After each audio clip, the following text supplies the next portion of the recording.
Bueno, muy buenas noches aquí como siempre, como cada semana, puntualmente a las 20 horas por C9N y en nuestro canal de YouTube, Néstor Lo y los Caminantes. La cortina del día de hoy, Niño Cautivo se llama este video, que también por supuesto lo pueden ver en YouTube. Hoy tenemos dos temas atrapantes e internacionales. Por un lado, vamos a hablar en exclusiva con estas personas que tienen un nombre en Twitter que es Cyberteam, que dicen ser los que están hackeando varias instituciones del Estado paraguayo. Hemos acordado con ellos hacer una entrevista con las condiciones que tienen que ver de seguridad también para ellos. Se está usando Discord, que muchos de ustedes capaz conocen, otros no tienen la menor idea.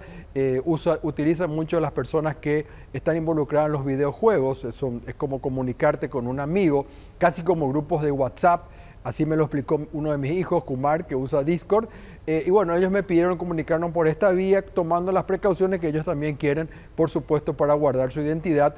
Vamos a preguntarle un montón de cosas y la principal razón, por qué están haciendo el hackeo y qué es lo que está pasando en Paraguay, que tenemos tanta debilidad a nivel de estos, llamémosle ciberataques, si es que se puede decir así.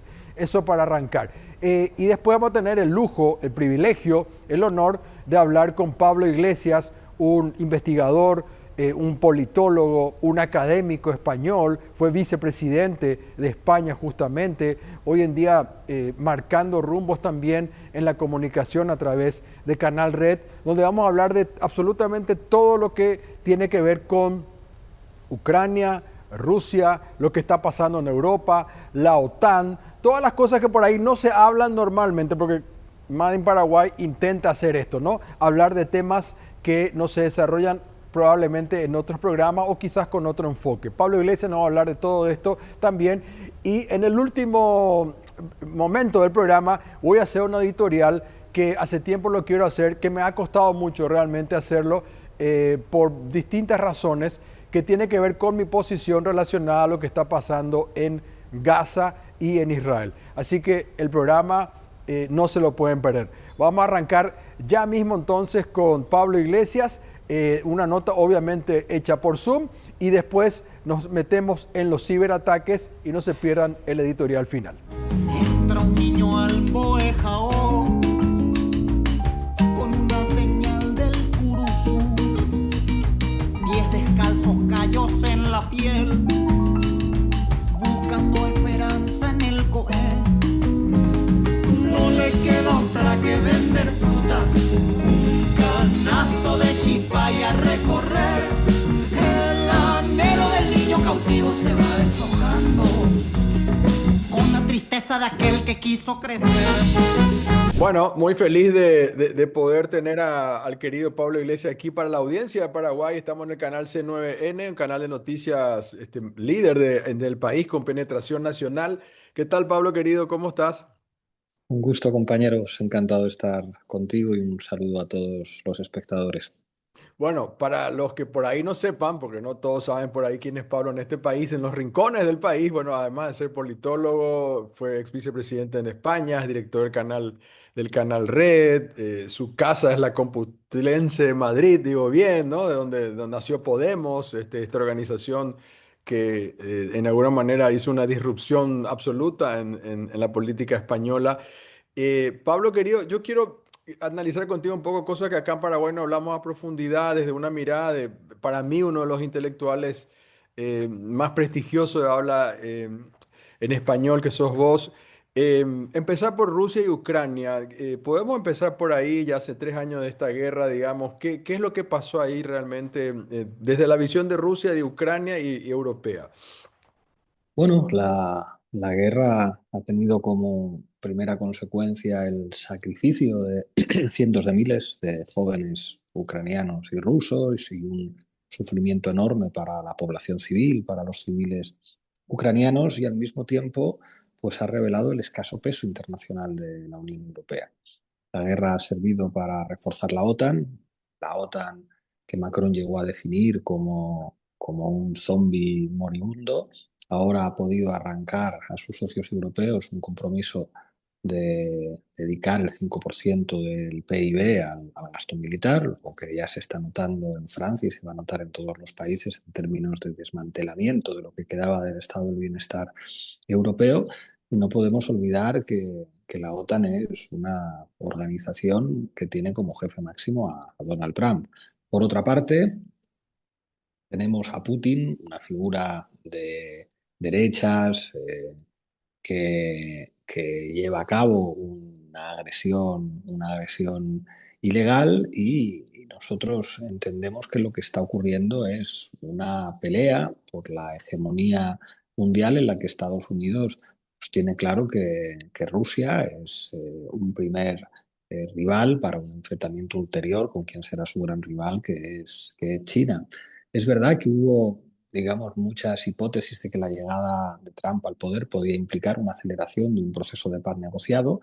De momento eso no lo estamos viendo, continuamos en una lógica de escalada del conflicto y veremos, pero la situación es preocupante y terrible y está imponiendo una lógica de régimen de guerra en Europa que es extremadamente nociva para lo que quedaba de los sistemas democráticos.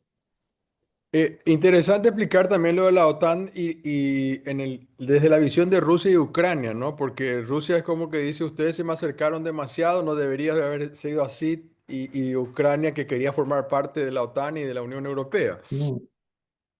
Sí, se supone que los países occidentales habían prometido a Gorbachev que la OTAN no se acercaría a Rusia. Hay un ejemplo que cualquiera puede entender. Cuando alguien podría decir soberanamente Ucrania tiene derecho a formar parte de la OTAN, sí, y Cuba soberanamente podría tener misiles rusos como los misiles soviéticos que hicieron que Estados Unidos no aceptara que hubiera armamento nuclear tan cerca de sus fronteras. En ese sentido, yo creo que Europa tendría que haber tenido un papel más relevante, convirtiéndose en el actor central para negociar una paz con Rusia, que además hubiera servido para garantizar los suministros energéticos. Existía Nord Stream, que era una de las claves para que Alemania pudiera comprar gas barato. Eso fue destruido en un atentado, obviamente autorizado por la OTAN. Y yo creo que la principal consecuencia de esto es el reforzamiento del poder global de Estados Unidos y el debilitamiento de una Unión Europea que nosotros llamamos pagafantas. Ayer hicimos un programa sobre eso. Justamente te quería preguntar si Putin es una amenaza real para Europa o como lo pintan, digamos, desde los medios, es una amenaza. Putin es la excusa, siendo una figura autoritaria de derecha rechazable, pero es la excusa para justificar el gasto militar de Europa, que es un gasto militar que va en favor y en beneficio de la industria armamentística estadounidense. Lo que se dice de que Rusia podría invadir todos los países europeos no parece demasiado sensato. Además, conviven como dos narrativas. Unas veces dicen que el gobierno ruso está a punto de caer, que el ejército ruso está viejo, que está demostrando sus debilidades en Ucrania y al día siguiente nos dicen que pueden estar ocupando París, Londres, Madrid y Roma. Yo creo que lo que a Europa le interesaría es unas relaciones autónomas con Rusia y no avanzar hacia una confrontación militar con una potencia que tiene armas nucleares y que yo creo que no tiene entre sus prioridades la invasión de Europa Occidental. Dijiste dos veces, quiero, es importante aclarar esto porque todavía acá en Paraguay, te cuento, Pablo, que la gente piensa que Rusia es la Unión Soviética. Vos dijiste Putin es de derecha, ¿verdad? Claro, claro. Y puedes explayarte un chiqui más en eso porque acá hay una confusión, me parece. Acá lo... Claro, o sea, la Unión Soviética desapareció, los países occidentales favorecieron a Boris Yeltsin y después a Putin, que estuvo invitado en el G8 durante mucho tiempo. Es el líder de un partido conservador, ha sido la referencia política de figuras de la ultraderecha europea, como buena parte de los miembros del actual gobierno italiano, tanto del partido de Berlusconi, que siempre demostró su amistad con Putin, como del partido de Salvini, de la antigua Liga Norte, que iban con la camiseta de Putin. Lo mismo que siempre tuvo muy buenas relaciones con el Frente Nacional francés. Putin es una figura de derechas y eso es lo que explica, digamos, esa cierta sintonía que ha tenido con Trump en algunos momentos. Nada que ver con la URSS. Y bueno, amigo de Orban también, ¿no? Por citar Claro, otro líder, ¿no? Hablaste del gasto militar. Esto es una imposición que Trump viene queriendo hacer ya de su primer mandato. Si ustedes gastan demasiado poco en Europa y nosotros ponemos todo, digamos. Es un poco lo que él viene diciendo y ahora está exigiendo un 5% del PIB, que es una barbaridad. Creo que estamos hablando de 800.000 millones de euros. Ya es una cifra que no me entra en la cabeza, ¿verdad? Difícil de describir. Finalmente, esto termina beneficiando a Estados Unidos porque las armas hay que comprarles a ellos, digamos, ¿no? O sea, suban el PIB, pero para comprarme a mí armas. Un poco eso es la pues lectura. lo estás explicando muy bien. Suban el PIB para comprarme a mí armas y ya estamos viendo que en Francia anuncian un paquete draconiano de recortes sociales. Esto va a tener consecuencias sobre la educación, sobre la sanidad, sobre los servicios públicos, para seguir dependiendo de los Estados Unidos, tanto políticamente como militarmente. Es un sinsentido a todas luces y cada vez la opinión de los ciudadanos europeos con respecto a la OTAN es más negativa. En España ya hay encuestas que señalan que un amplio número de españoles, desde luego la mayoría de los de izquierdas, incluidos los votantes del Partido Socialista, estarían a favor de abandonar la OTAN porque lógicamente se identifica con la política agresiva de Donald Trump. Yo creo que Europa debería apostar por unas relaciones internacionales más inteligentes y cuidando sus relaciones con China, que yo creo que es un socio más fiable que los estadounidenses, y la prueba de ello pues está en los aranceles. Ujú. Estados Unidos acaba de subir los aranceles a Europa a partir del mes de agosto, a pesar de que Europa está entregando el 5%. El mensaje de WhatsApp o el SMS que le envió Mark Rutte a Donald Trump y que Donald Trump publicó, pues revela hasta qué punto puede hablarse de servilismo por parte de Europa al amo americano. Y te pregunto si hay una sensación, ¿crees que hay una sensación de miedo de una tercera guerra mundial? No sé, he visto Finlandia como también ha cerrado sus fronteras alrededor, Macron que dice, bueno, se va a poder usar nuestras armas si es necesario, en algún momento Rusia, Putin, digamos, disparó alguna cuestión, disparó, digo, retóricamente una posibilidad. ¿Hay sensación de miedo? Evidentemente, o sea, cuando tenemos una guerra en territorio europeo que involucra potencias nucleares, teniendo en cuenta la inestabilidad en Oriente Próximo, porque están dejando hacer a Israel con todo lo que eso implica, o sea, yo creo que estamos, ya hay, digamos, como guerra en la que participan muchos países, para empezar todos los de la OTAN, y claro que la perspectiva de una confrontación global entre potencias con armas nucleares es una realidad y hay que estar muy preocupado. Ujú. Eh, no me quiero ir a este punto, Pablo, porque tiene que ver con los medios, ¿no? Que tú estás dirigiendo ahora un canal muy importante en España y también en México, Latinoamérica. Acá vemos la base, escuchamos realmente con una maravilla. Bueno, ya le hice una nota a Ina, también tu compañera que tuvo que salir de Rusia. No, te quería preguntar porque la gente cree que en Europa hay una libertad total y realmente tengo entendido, no sé si hasta ahora ustedes no pueden entrar en algunos medios rusos, por ejemplo en Russia Today o en algunos medios digitales, ustedes no Claro, pueden saber qué dicen los rusos, a no ser que un están, VPN, digamos, no sé. están prohibidos. Es como una manera de considerar menores de edad a los ciudadanos europeos. Oiga, déjenme a mí decidir si me están Claro. manipulando y cómo me están manipulando, que no dudo que los medios oficiales rusos son medios con una línea editorial a favor de Rusia y a favor de Putin. No pongo eso en duda, pero hombre, déjennos verlos, o sea, no nos los prohíban. O sea, es algo de absoluto interés periodístico saber qué dicen los medios de comunicación rusos, por muy pro-gubernamentales que sean, sobre la situación en la que está pasando. Es increíble que se considere menores de edad a los ciudadanos europeos en ese sentido. Hablaste en un momento dado, y quiero explayarme un poco en esa parte, porque en algún momento dado Rusia y Alemania tenían un gasoducto, se lo explicamos a la audiencia que no sabe, muy importante para la energía, Nord Stream. el Nord Stream, ¿no? El uno y después el 2 que fue bombardeado, saboteado, no sé qué palabra usar, que se construyó con tiempo, ¿no? Angela Merkel, creo, trabajó mucho en su gobierno para poder construir. Viene la guerra y entonces eso se corta, digamos, ¿verdad? O sea, sale perjudicada Europa, en realidad. Pero es increíble porque se produce un atentado, ponen una bomba, Sí. y esa bomba se produce contra una instalación que es alemana, que es de un país de la OTAN y se lleva a cabo por agentes, por militares de países vinculados a la OTAN. Es imposible que ese atentado, aunque dicen que fueran militares ucranianos, se pudiera llevar a cabo sin el ok de la OTAN porque es un atentado contra Alemania. Y el silencio mediático que se impone en Alemania, para no hablar de la humillación que supone destruir una infraestructura estratégica alemana clave para el suministro de gas barato, revela hasta qué punto Estados Unidos desprecia a Europa, despreciando a su locomotora económica que es Alemania. Es muy grave.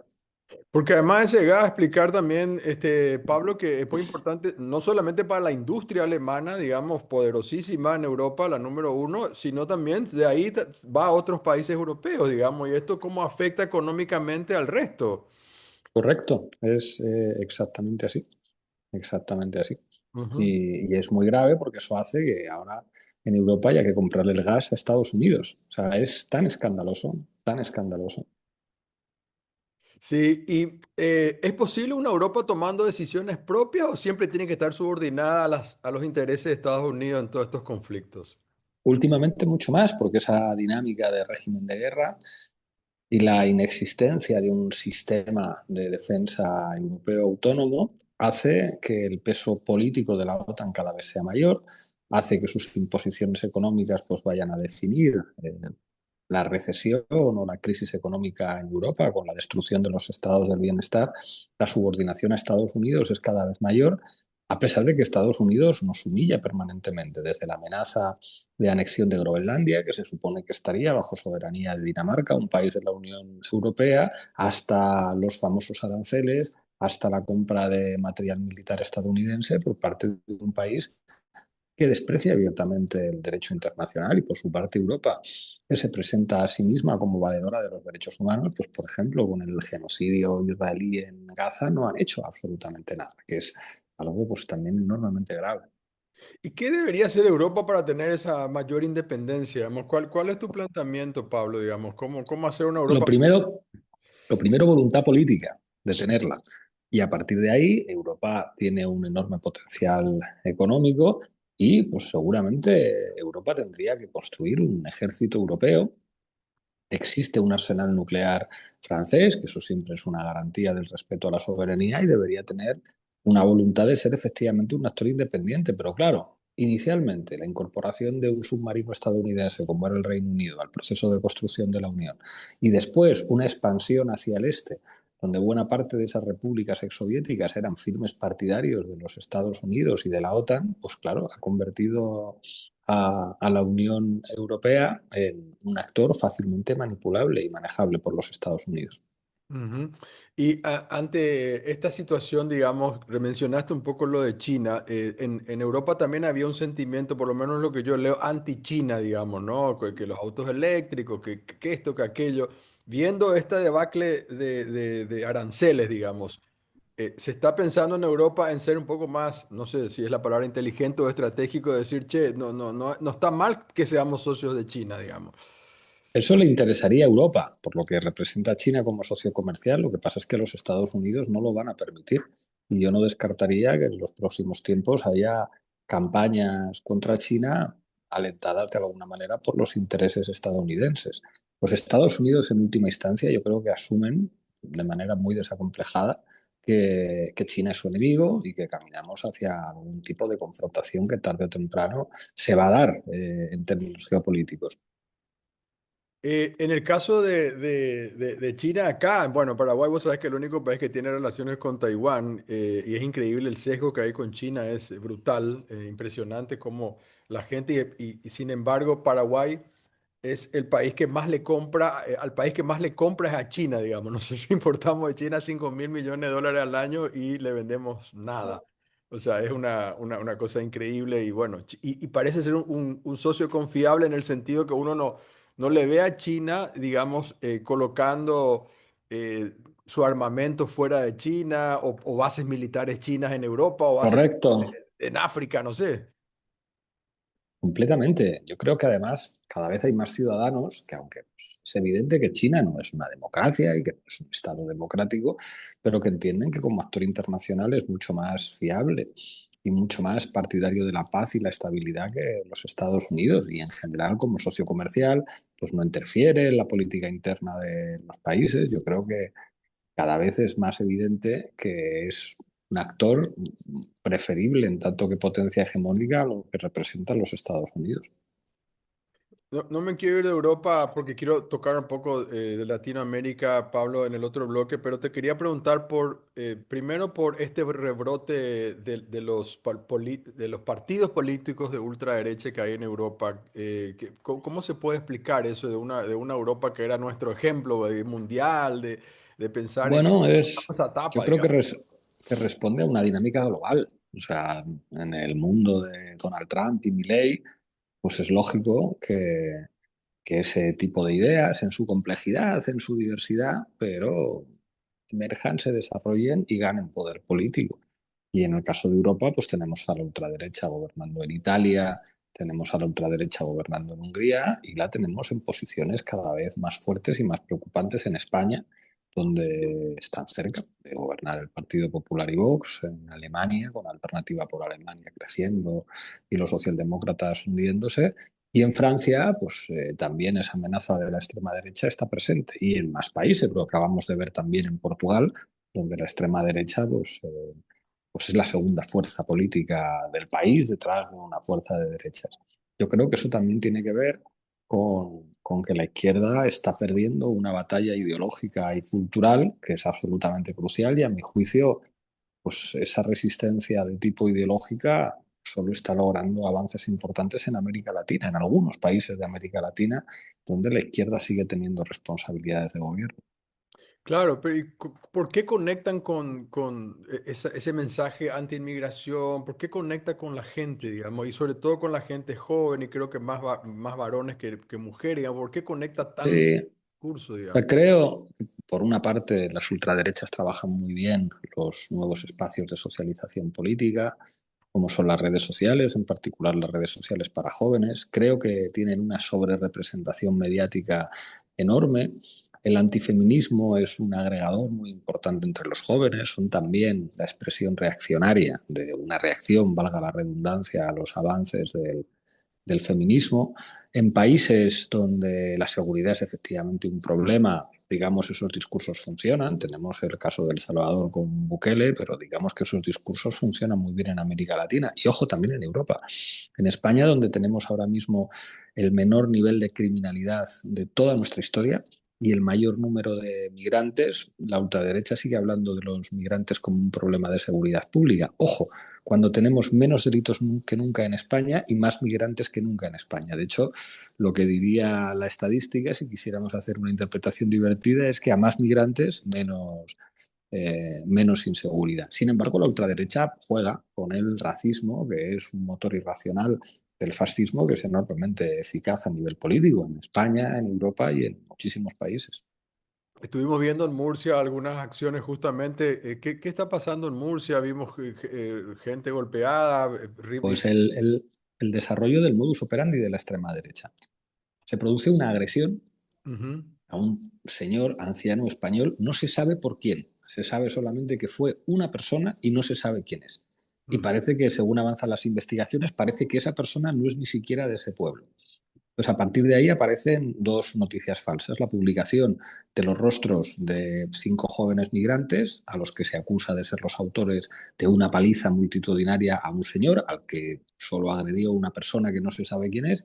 Y después aparece un vídeo de la supuesta agresión, que es un vídeo de meses antes de la agresión a un mendigo por parte de elementos de la extrema derecha en otra ciudad de Murcia. A partir de esas dos noticias falsas se inicia un pogromo en el pueblo, en el que se hace un llamamiento a que vengan elementos de la extrema derecha de otros lugares de Murcia y de otros lugares de España, que básicamente dan palizas y atacan a gente por sus supuestos rasgos raciales, a gente con aspecto de ser magrebí, signifique lo que signifique eso racialmente. De hecho, dieron una paliza a un muchacho español de padre marroquí y madre vasca. Y se produce, digamos, un llamamiento en el que todos los actores mediáticos de la ultraderecha, incluidos los grandes medios, reproducen un relato falso de que se ha producido una paliza multitudinaria, de que los autores están identificados, de que Hay vídeos de la supuesta agresión cuando todo esto es falso, es el modus operandi de la derecha para tratar de, bueno, pues favorecer estas cacerías, que así las llaman literalmente, contra población migrante en España. Impresionante. Pablo, querido, permíteme hacer una pausa. Quiero entrar en Donald Trump, quiero hablar del Medio Oriente y de Latinoamérica. Una brevísima pausa y ya volvemos. Bueno, aquí con Pablo Iglesias hablando, realmente explicando un poco de la visión europea. Ahora quería entrar hacia nuestra América, pero antes te quiero preguntar por el Medio Oriente, digamos. ¿Qué está pasando allí? ¿Cómo estás viendo el desarrollo de lo que arrancó el 7 de octubre, digamos, en ese ataque de Hamas y toda esta locura de respuesta del gobierno de Netanyahu? Sea, yo creo que lo que afrontamos no arranca el 7 de octubre, arranca, digamos, mucho antes, Sí, sí, claro. con una situación colonial, que yo creo que es básicamente el problema del Estado de Israel.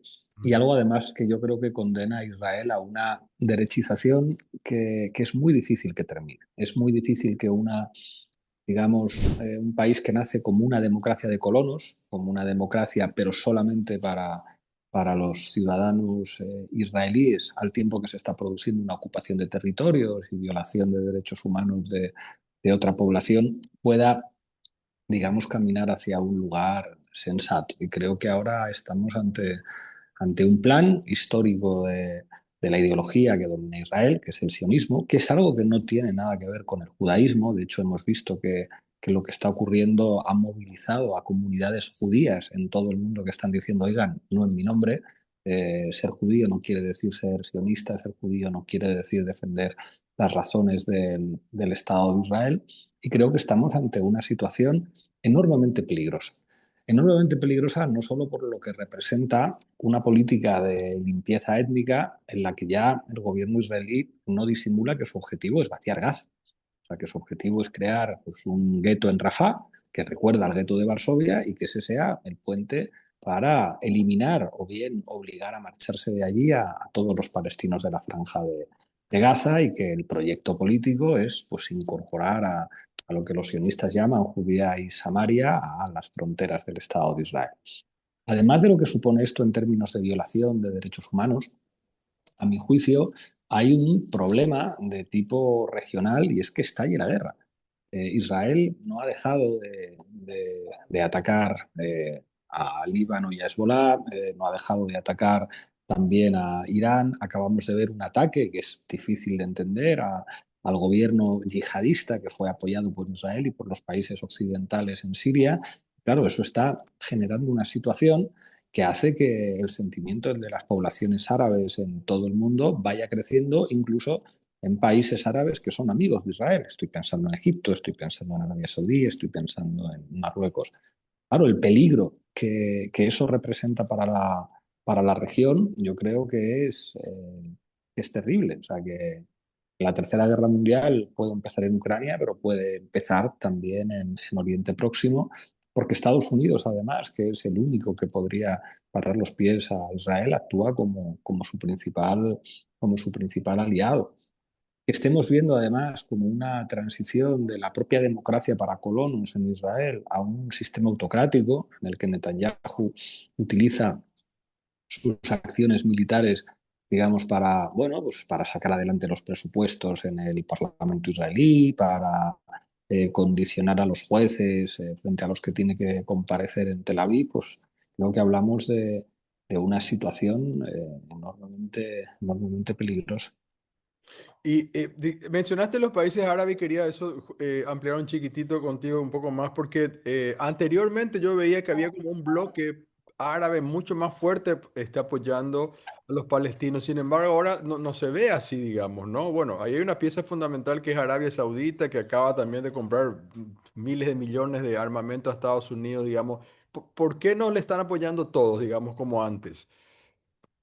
A lo que yo creo que es evidente a día de hoy es que lo que era conocido como el eje de la resistencia, digamos que las facciones armadas palestinas podían contar con el apoyo de Irán, con el apoyo de Hezbollah y eventualmente con el apoyo de Siria, ha demostrado una debilidad militar objetiva frente a Israel. Y esto es así. O sea, Israel, de momento, está ganando sus guerras contra estos países. Lo de Palestina no lo llamaría guerra porque es como uno de los mejores ejércitos del mundo enfrentándose a facciones armadas que ya casi responden con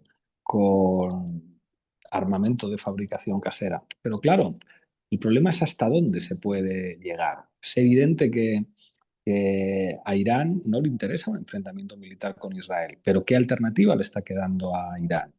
¿Los yemeníes tienen alguna alternativa al enfrentamiento que están asumiendo? ¿Tiene alguna alternativa Irán a intentar desarrollar un programa nuclear, que es lo único que hasta ahora ha garantizado que los países no sean invadidos? En el caso de Irak, si Irak se pudo invadir, no era porque tuviera armas de destrucción masiva, sino precisamente porque no tenía armas de destrucción masiva. Y es verdad que la debilidad de los palestinos es una realidad, y eso es así, y que no está demostrando tener apoyos militares contundentes, pero la situación es tan explosiva que yo creo que muy pronto se va a plantear la propia viabilidad del Estado de Israel en un contexto como ese. O sea, están huyendo del país millares de israelíes no tanto porque les parezca horrible lo que está ocurriendo en Gaza, sino porque no se puede vivir. O sea, porque vivir en ese contexto de amenaza permanente, de odio permanente, de movilización militar permanente, de asfixia, porque los contextos así no permiten, digamos, la libertad, yo creo que podemos asistir a una suerte de colapso en el que además los sectores sionistas, digamos, teocráticos, están ganándole la partida a los sionistas políticos, que asumen un proyecto político concreto sin necesidad de creer en Dios. O sea, yo creo que los arquitectos de la política israelí, el judaísmo les da un poco igual. O sea, son sionistas, entienden que hay un proyecto nacional que se llama Israel y que se define básicamente sobre la base de su poder militar. Pero ¿cuánto tiempo es sostenible un proyecto nacional que se basa en el poder de las armas y en, digamos, la imposición de una comunidad colona homogénea étnicamente? Porque normalmente América Latina, en los países que han padecido el colonialismo, termina habiendo una suerte de integración en la que todos los ciudadanos, independientemente de su origen, pues tienen derechos de ciudadanía equivalentes y mal que bien comparten territorios. Eso es algo que con la situación de apartheid que se da en Israel nos está dando y yo creo que es muy preocupante. Y esto que pasó entre Irán e Israel, digamos, que algunos dicen, no, fue una obra teatral nomás, se destruyó realmente parte de la generación de uranio. ¿Cómo analizás vos? Y además, ese ejército poderoso iraní que se pensaba no apareció, digamos, porque Israel entró con los aviones y hizo lo que quiso. O sea, yo creo que se miden. O sea, que se miden y que tanto unos ataques como otros son ataques medidos y luego hay una guerra de narrativas. Eh, digamos que también la última respuesta iraní puso en cuestión la fiabilidad de la famosa cúpula de hierro. O sea, vimos caer misiles en Israel que alcanzaron objetivos y que hubo muertos. Y que efectivamente pues, la población civil tenía que refugiarse en los búnkeres porque algunos de los misiles lanzados por Irán llegaban. ¿Cuáles son las capacidades militares reales de ambos? Yo creo que eso es algo difícil de definir y yo creo que en ese enfrentamiento, que son extremadamente arriesgados, pero efectivamente se miden. No hay una voluntad de guerra total abierta, lo que pasa es que cada vez nos acercamos más a ese escenario con una escalada que cada vez es más incontenible. Pablo, veamos América Latina para tener un poco de aire, ¿no? Contame del proceso mexicano tan maravilloso de que empezó AMLO, que sigue Sheinbaum, que ha dado un respiro impresionante, una paliza brutal en términos electorales el año pasado de Morena. Sí, ¿Cómo se explica esto que después nosotros acá que tenemos un partido de 70 años de gobierno como fue el PRI en México, digamos, cómo se explica el sí, cambio? es una historia muy mexicana. Yo creo que ahora mismo México es, digamos, la gran reserva ideológica y política de la izquierda en América Latina y en el mundo, pero el proceso es particular. O sea, lo que quizá arrancó con Cuauhtémoc Cárdenas en los años 80 y después con las diferentes experiencias de AMLO, con las derrotas electorales y los fraudes electorales que le aplicaron y que finalmente pues, se convierte en Morena y se convierte, digamos, en un proceso de transformación, la cuarta transformación, que es capaz poco a poco de incorporar a sectores muy importantes, que no suele ocurrir cuando la izquierda manda, los militares, sectores del poder económico, digamos, que asumen que con Morena se está mejor y que se puede colaborar con el gobierno, un proceso muy complejo en el que también se integra a muchos sectores procedentes del PRI. Digamos que la izquierda mexicana pues compite en el mismo partido con sectores que proceden de otra tradición. Es llamativo que la primera presidenta en la historia de México que jamás ha militado en el PRI sea efectivamente Claudia Sheinbaum, es muy llamativo y yo creo que están logrando avances enormes. El éxito de Canal Red en México responde a un nivel de politización en la sociedad que pide materiales y productos como los que nosotros hacemos y creo que México es una referencia y lo está siendo también en relación a Estados Unidos por la manera en la que está respondiendo a las provocaciones de Donald Trump. Y contame algo de Petro, por favor, de Colombia también, Pablo, porque Petro está viviendo casi, digamos, internamente un Claro, momento de desplazamiento de su ex canciller, etcétera. el caso es distinto porque ahí, digamos, sí operan los sectores de la oligarquía colombiana para llevar a cabo un golpe de Estado contra Petro que no han dejado de intentar en los últimos tiempos. Los famosos audios del ex canciller que fueron publicados por el país pues revelan una conspiración en los que sectores económicos y sectores mediáticos están trabajando para tumbar al presidente con Vicky Dávila a la cabeza. Entonces allí lo tienen más difícil porque ahí el gobierno tiene a todas las oligarquías en contra, tiene una situación parlamentaria complicada, Petro no se puede presentar otra vez, no está definida la candidata o el candidato que habrá de enfrentarse a la derecha y yo creo que es, al igual que el Chile, un proceso muy difícil porque no está tan claro que vaya a poder haber continuidad, que es algo necesario para que algunas cosas empiecen a cambiar, la continuidad de los gobiernos de izquierdas. Te quiero pedir que le explique a la gente quién es Abascal y el Foro de Madrid, porque acá en Paraguay se hizo el Foro de Madrid, el Ujú, propio presidente paraguayo Peña abrió el acto y ujú. quiero que les cuentes a la gente quién es Abascal, porque ese mismo señor que está en contra de los inmigrantes, Paraguay tiene miles de ciudadanos paraguayos en España desde años trabajando ahí. Y este señor quiere echarla a todos ellos y sin embargo acá nuestro presidente les los recibe con abrazos y besos. ¿Quién es Abascal y qué es el Bueno, Foro de Madrid? Santiago Abascal es alguien que acusa a los migrantes de cobrar ayudas del Estado y él jamás ha trabajado fuera de la política. Era un viejo dirigente del Partido Popular que siempre vivió de la política, siempre vivió de sueldos públicos o de chiringuitos que le organizaban dirigentes del Partido Popular y que organizó un partido de ultraderecha y un foro internacional de partidos de ultraderecha y que asumen pues, el rol de las ultraderechas, que es básicamente defender a los ricos, defender a los millonarios y tratar de enfrentar a los pobres entre ellos. Y decirle a un ciudadano español que si su hijo no tiene una beca de comedores, porque esa beca se la está llevando un niño paraguayo, o un niño ecuatoriano, o un niño marroquí, que en realidad no son ni marroquíes, ni paraguayos, ni ecuatorianos. Si han nacido en España, si están viviendo en España, deberían ser españoles como cualquier niño, son niños nuestros. Y eso que representa Abascal en España es lo que está representando la ultraderecha en muchos países. Así que les diría que no se fíen.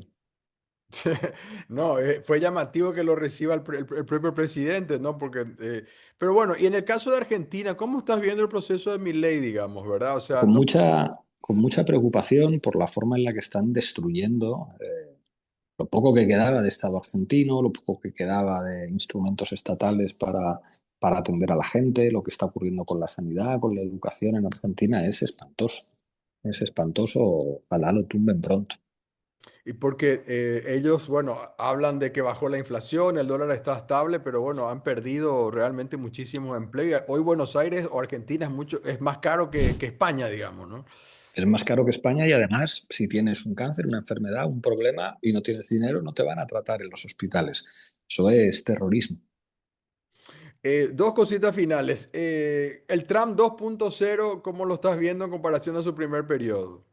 O sea, yo creo que hay que borrar de la cabeza este planteamiento de algunos en Estados Unidos que dicen que Trump va a ser un mal sueño y que dentro de 3 años volverán a ganar los demócratas. Yo no descartaría un cambio de régimen en una dirección autoritaria en Estados Unidos porque les da todo exactamente igual. Entonces yo creo que hay que estar preparados para que esa involución hacia el autoritarismo ocurra en Estados Unidos. Y eso creo que este Trump lo expresa de manera más inequívoca que el primero.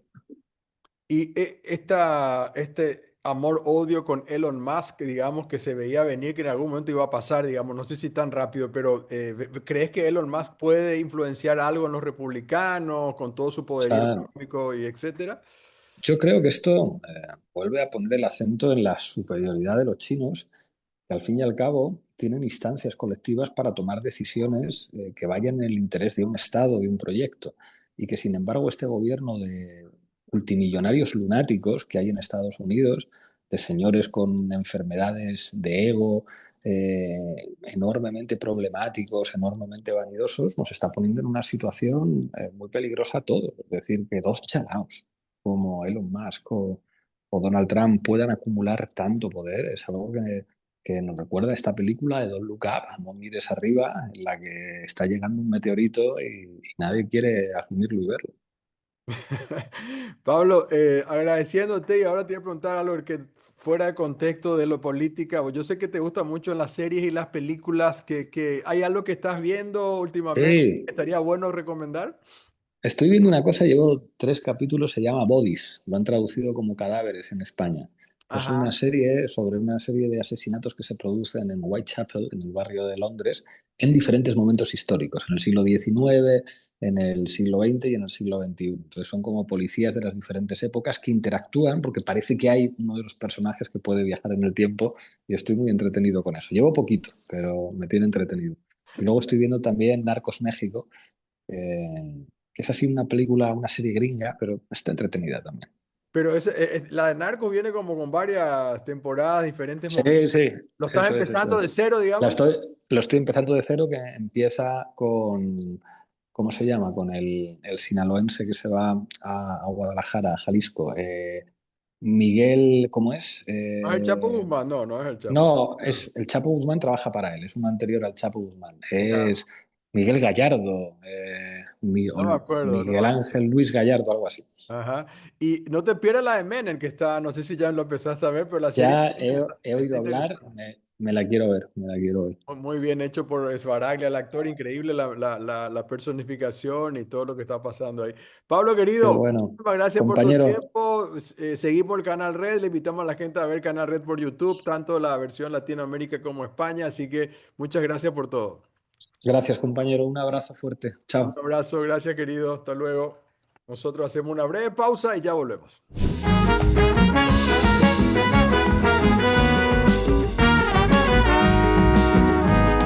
¿Cuánto más me tiene que suceder para evitar la ceguera en este menester? ¿Cuántos billetes valen hoy mi inocencia y la pureza de toda mi niñez?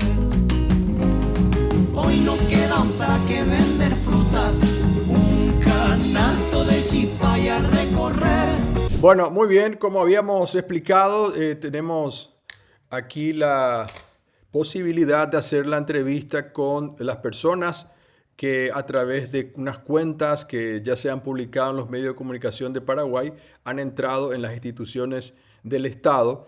Y esta es una entrevista que la estamos haciendo por televisión y bueno, por un resguardo que nos han pedido, vamos a aparecer, voy a estar yo y va a estar las fotos de perfil aquí frente a ustedes para poder charlar un poco de todos estos ciberataques que aquí se mencionan en Paraguay. La primera pregunta que quería preguntarles era si ustedes se definen, ¿cómo se definen ustedes? Como hay un término que es hacktivismo, ¿ese es un término que a ustedes les parece correcto? Sí, correcto, Son hacktivistas entonces, lo están haciendo, digamos, por una cuestión de activismo social. correcto. Correcto. Más allá de esta controversia, digamos, que se genera, ¿cuál es el verdadero objetivo de ustedes, digamos? ¿Tiene que ver con un rédito económico, pretenden exponer al Estado sus vulnerabilidades solamente por una protesta. ¿Cuál es el objetivo principal? Diversión. Diversión, es exclusivamente por diversión. Exato. Ok, no hay una cuestión económica ni tampoco digamos, de exponer al sistema. No, no. Ok. Em, ¿Por qué el gobierno paraguayo, digamos, se ha convertido en el principal objetivo? Es muy vulnerable el sistema paraguayo. Porque es muy vulnerable el sistema, pero ¿han elegido específicamente Paraguay? ¿Tenían otras opciones, otros países? Sí, tiene nosotros, la vista. ¿Y les pareció que Paraguay era un objetivo, digamos, fácil, por usar un término? Sim, Easy. muito fácil. Easy. Muy fácil. Bueno, no explicamos antes que ustedes me están escuchando hablar español y ustedes, muchos me dijeron que hablan en portugués y en francés. ¿Es correcto? Sim. Ok. Tengo aquí anotadas algunas preguntas, por eso que estoy aquí también ordenando un poco nuestra charla. Ustedes dejaron varios mensajes en los hackeos que hicieron cuestionando la ciberseguridad de nuestro país y también la gestión del dinero público paraguayo. ¿Cuál es el mensaje que ustedes quieren dar al Estado paraguayo con estas acciones? A mensagem que a gente quer passar é que o sistema, querendo ou não, de vocês é bastante vulnerável e deve ter mais essa atenção. A segurança, querendo ou não, é a segurança até do seu povo. Por estar exposto dessa forma, deveria ser uma vergonha para vocês, como líder Mitnick de vocês. Ujú. O sea, básicamente es que el pueblo paraguayo se dé cuenta de la vulnerabilidad que estamos nosotros como país, digamos, tenemos muchas vulnerabilidades que pueden afectarle a la población. Exatamente. Mais seguridade, mais seguridade. Hace falta más seguridad. El objetivo final es desmantelar toda la seguridad 100% del gobierno paraguayo. Sim, sim. De todas las instituciones que ustedes han entrado, penetrado, digamos, ¿cuál fue la más fácil y cuál fue la más difícil? Todas foram fáceis. Todas fueron fáciles. Fáceis, tranquilamente. Não, não há dificuldade. No hay dificultad. Algunos medios de comunicación le han vinculado a vocês con la agencia brasileña de inteligencia. ¿Qué pueden decirnos? Invadimos por diversão. A gente não está atrelado a alguma agência de telefonia ou de inteligência, vamos usar esse termo. A gente fez porque justamente está vulnerabilidade. A gente quis mostrar o quão vulnerável está a segurança de vocês. Temos hackers brasileiros, hackers portugueses. E é isso. É realmente para não por um motivo econômico ou extorquir alguém, e sim para mostrar o quão França vulnerável também, vocês França, estão. França. Tem hackers da França também. Ujú. ¿Cuántos entes públicos y privados específicos ya han logrado hackear hasta hoy? Mais de 40. Más de 40. Bem mais. ¿Cuál sería el número entonces? Si no es 40, ¿cuál sería el número? Passa de 50. Pasa de 50. El gobierno de nuestro país, Paraguay, afirmó que los ataques se han hecho por modificaciones a los sitios web o caídas de los sitios. ¿Qué ustedes responden? Que vocês melhorem. Só isso. Que vocês melhorem a segurança de vocês. Ajá, ok. Afinal, isso acaba prejudicando, querendo ou não, né, a segurança de dados. Eh, Só melhorem. Essa é a resposta. Melhorem. Melhorem. ¿Vocês podrían explicar a nuestra audiencia cuál es la forma, de manera sencilla, hablando en términos no técnicos, digamos, cuáles son las técnicas para poder penetrar a un sistema? ¿Hay alguna manera de explicar a nuestra audiencia cómo uno ingresa? Porque mucha gente no tiene ni idea cómo funciona ni siquiera una computadora. Tem diversas formas de penetrar, até porque é de alvo por alvo.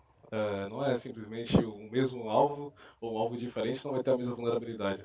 É feito todo aquele teste de vulnerabilidade e achamos algo que realmente conseguimos exploitar. Claro, sería para entender caso por caso. Digamos, ¿hay alguna Bueno, ya me estaba respondiendo sobre la técnica. Han reportado que nos han comentado a nosotros que ustedes lograron entrar en la institución Pronacida, mas vocês no quisieron exponer los datos, ¿es correcto? Sí, sí, Eso es correcto.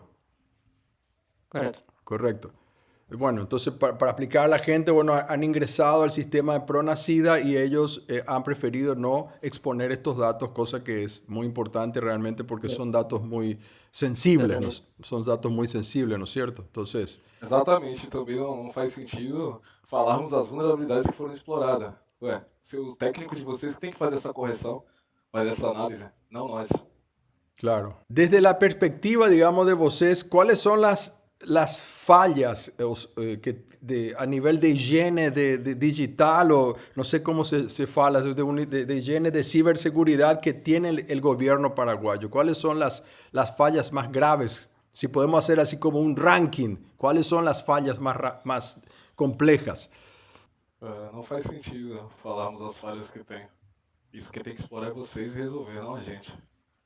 Entiendo más, a ver si me logro hacer entender cuál sería, digamos, la cuestión técnica más que afecta a nuestro sistema, digamos. ¿Qué sería? Falhas simples até como SQL tem no sistema de vocês e diversas outras. Tem diversas formas de explorar a vulnerabilidade do sistema de vocês. Tem diversas falhas. ¿Y puedes citar algunas? Não posso, até porque, ué, o analista de vocês tem que fazer esse trabalho para corrigir, não a gente. Até porque a gente não tem fim financeiro, a gente realmente expôs essas vulnerabilidades que tem aí.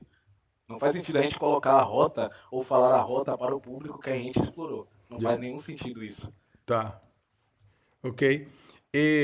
Considerando la frecuencia que han hecho de los ataques, ¿qué tan segura se puede pensar en la infraestructura digital de nuestro país? Para ser sincero, é o seguinte. Realmente a gente fazer esses ataques aí em tempos diferentes é para ainda dar tempo de vocês tentarem resolver e a gente mostrar que ainda não resolveu e tá a nossa posse, todo o servidor. É uma forma de deboche que a gente dá um tempo de realmente ver se seus técnicos corrigiram e a gente mostra que realmente não corrigiram nada. Ok.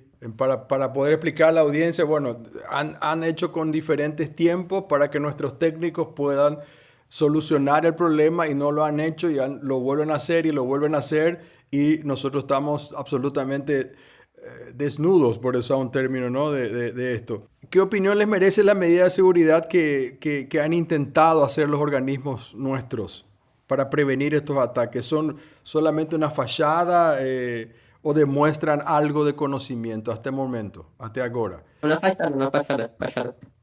Una fachada. Com certeza, fachada.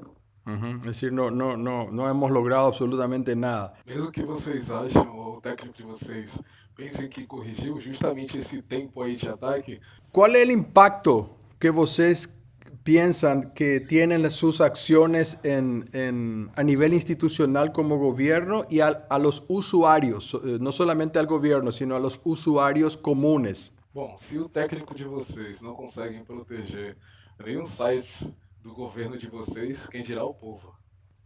Está bien. Digamos, la naturaleza de estos hacker o hacker activismo, digamos, ¿ustedes no creen que podría pensarse como algo ilegal? Talvez sim. Ujú. No tienen ustedes, digamos, ¿qué palabra usar? No tienen miedo de que sean descubiertos. Não tenho. No tienen. ¿Cómo responden ustedes a quienes lo acusan a ustedes de hacer de manera destructiva y provocar un caos aquí no estado paraguayo? Ninguém provocou caos nenhum. Apenas deixamos expostas todas as vulnerabilidades, né? A questão é que vocês estão perguntando as rotas que exploramos. Não faz nenhum menor sentido falarmos as rotas. No, no pregunté por las rutas, preguntaba si ustedes no consideran que o povo paraguayo, las personas que están siguiendo el caso, pueden pensar que de aquí a poco puede haber un caos en el sistema, ya que es tan fácil ingresar a todas las instituciones. Esa es la pregunta. Não fizemos isso para vazar os dados do pessoal. Realmente foi para expor, como diversão. Não temos fim financeiro ou quem bancou isso para a gente fazer. Foi realmente para mostrar as vulnerabilidades que estão aí no serviço de vocês. Quem tem que resolver isso é o técnico de vocês. O caos vai acontecer se eles não resolverem, mas não a partir da gente. Entiendo. ¿Ustedes consideran que Paraguay debería declarar una emergencia nacional de ciberseguridad? Há muito tempo já. Há Há muito tempo. muito tempo, desde o primeiro ataque. Y no hicimos eso hasta qué hora. Fizeram isso e não foram resolvidos. Continuamos dentro dos servidores. Ajá. Ay. ¿Cuál es el mensaje que quieren dejar vocês al público, a las personas que están viendo aquí ahora el programa, no al gobierno, a las personas que están viendo? ¿Cuál sería un mensaje? Liberar. Escolhem bem que vocês voltam, que se realmente não conseguem cuidar nem dos dados de vocês, quem dirá? Y la última pregunta. A mensagem que eu quero passar é o seguinte: melhore. Ese es el mensaje, que Pelo mejoremos. povo, pelo seu povo, entende? Pelo povo. Só apenas melhores pelo povo. Não é só sobre vocês ou o governo. Melhore. Y finalmente, ¿cuál es la autodefensa que se puede transmitir a los usuarios, digamos, comunes de las redes sociales, de Internet? No falando ya del ataque, ¿qué deberíamos hacer nosotros, usuarios comunes, para estar más seguros tanto en los teléfonos como en la computadora? ¿Qué tipo de cosas podemos hacer nosotros, así como usuario, no gobierno? Cuidado que anda navegando, cuidado com o que clique, cuidado com o que baixe de fontes que não façam sentido. Então tenha essa cautela de ter noção, pelo menos, será que isso aqui é realmente confiável? Não saia baixando as coisas da internet só por acharem que são seguras, que normalmente pode ser malwares. Exato. Bueno, yo quiero agradecer por el tiempo de vocês. Si quieren agregar alguna cosa más, quieren comentar algo más para la audiencia nuestra de nuestro programa de televisión. Não tenho mais nada, pô. Pra mim, não tem mais nada.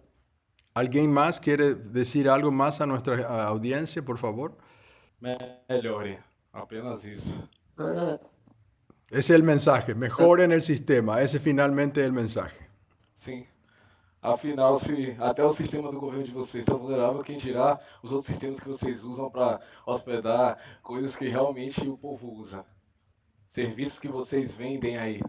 Se até o governo em si está vulnerável, que tem técnicos que dizem, tipo do Mitic que diz ser tão bom assim e passou essa vergonha. Então a mensagem que a gente tem é para o povo em si tomar cuidado onde clica e o que anda baixando por aí. Ok. Muchas gracias a ustedes. Muy amable por el tiempo. Gracias. Gracias. Hasta luego. Chao, chao. Eu tenho uma última mensagem. Sí. Jesus é o único caminho. Obrigado. Correto. Con una señal del curuzú, pies descalzos, callos en la piel, buscando esperanza en el coher. No le queda otra que vender frutas. Bueno, llegamos al final del programa. Como les decía, me costó mucho tiempo quizás poder desarrollar una idea relacionada a lo que está pasando en Israel y en Hamas, en Gaza, específicamente relacionado, por supuesto, a Hamas. Entonces, como les quiero contar algo, que es lo que siento, que es lo que pienso de lo que está pasando, porque además conozco muy bien el tema, decidí escribir esto y voy a leer en parte.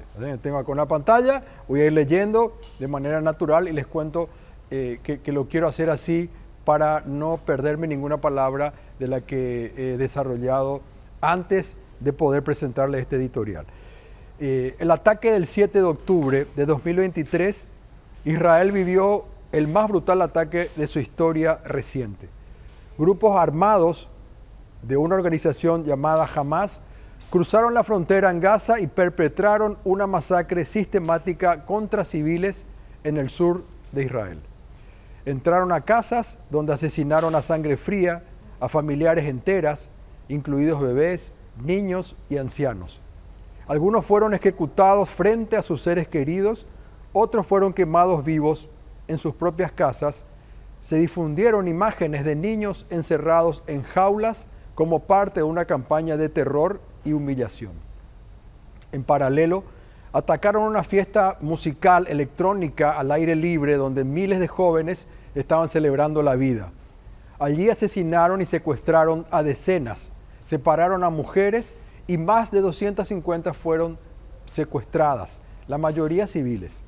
Fue un acto deliberado de terror, planificado con crueldad. Un ataque sin precedentes en la historia del Estado de Israel. Hemos escuchado mucho sobre Hamás, ¿no es cierto? Pero ¿qué es Hamás? Hamás es un grupo islamista extremista considerado una organización terrorista por muchísimos países en el mundo, incluyendo la Unión Europea. Fue fundado en el año 1987 y tiene como objetivo declarado públicamente la destrucción del Estado de Israel. En el 2006 ganó las elecciones parlamentarias en toda Palestina y desde el año 2007 controla la Franja de Gaza. Desde ese entonces no ha permitido más elecciones libres ni pluralismo político.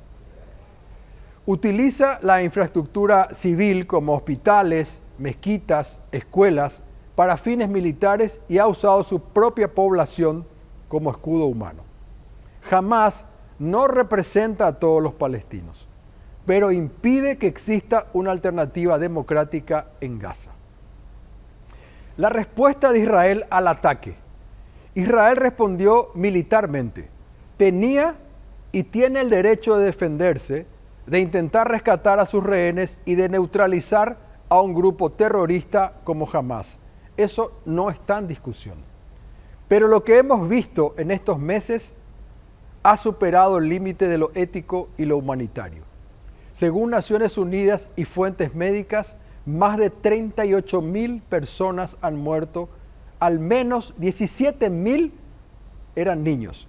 Otras organizaciones independientes estiman entre 50 y 60.000 muertos, muchos de ellos bajo los escombros.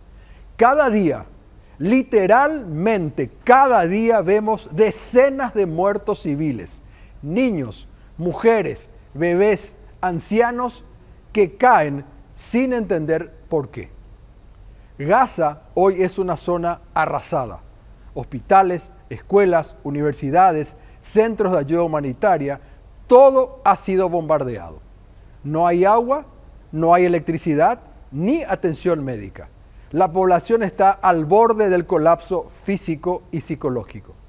Y lo más doloroso, los rehenes siguen allí. La mayoría no fue rescatada. Muchas familias en Israel sienten que el gobierno privilegió la venganza por sobre la vida de sus propios ciudadanos secuestrados. Esta operación, que comenzó como una legítima defensa, se convirtió en una campaña de destrucción masiva que no tiene justificación moral ni estratégica. Porque destruir Gaza no es destruir a Hamás, es sembrar el odio por generaciones. Quiero que sepan que existen voces críticas dentro de Israel, porque algunos creen que no, y esto no lo digo yo solo. Muchas de las voces críticas son muy valientes y vienen desde Israel. Por ejemplo, el diario Haaretz, intelectuales, académicos, reservistas de ejércitos, políticos, artistas, periodistas, gente común han salido a las calles, han denunciado el rumbo destructivo que ha tomado esta guerra. La familia de los rehenes que viven con el corazón secuestrado desde el 7 de octubre sienten que el gobierno los dejó atrás, que no hizo lo necesario por negociar su liberación y que los bombardeos incluso les pusieron en riesgo. Muchos israelíes piensan, y lo dicen con dolor, que el primer ministro Netanyahu ha utilizado esta guerra también como una estrategia de supervivencia política en medio de causas judiciales de corrupción y una crisis interna previa al ataque. La democracia israelí es fuerte, pero hoy está a prueba, no solo en el frente militar, sino en el frente moral. ¿Hay una solución posible a todo esto? Creo profundamente que no hay otra salida que dos estados. Uno israelí, seguro, ya reconocido, y uno palestino, libre, soberano, y viable. Pero para que esto ocurra, hace falta algo más que buenas intenciones. Hace falta coraje político, justicia y verdad de todos lados. Y hay un punto que no se puede ignorar: la expansión de los asentamientos israelíes en Cisjordania. Estos asentamientos considerados ilegales por el derecho internacional fragmentan el territorio palestino y hacen inviable un futuro Estado. No se puede hablar de paz mientras se sigue avanzando sobre tierras ocupadas. Eso también debe terminar. Al mismo tiempo, no puede haber paz en Gaza si sigue gobernada por Hamás, ni justicia si seguimos normalizando la muerte de niños de un lado o del otro. La paz no es un eslogan, es un camino que duele, que exige autocrítica y liderazgo, y hasta ahora eso ha faltado en ambos lados. Yo les hablo desde un lugar muy particular.